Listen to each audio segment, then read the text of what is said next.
সাক্ষ্য দিতেছি যে আল্লাহ ছাড়া আর কোনো মাবুদ নেই, এবং আমি আরো সাক্ষ্য দিতেছি যে মুহাম্মদ সাল্লাল্লাহু আলাইহি ওয়াসাল্লাম হলো আল্লাহর প্রিয় দূত।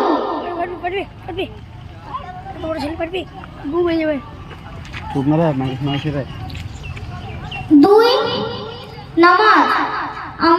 আমরা 5 ওয়াক্ত নামাজ পড়ে থাকি, ফজর, জোহর, আসর, মাগরিব, এশা।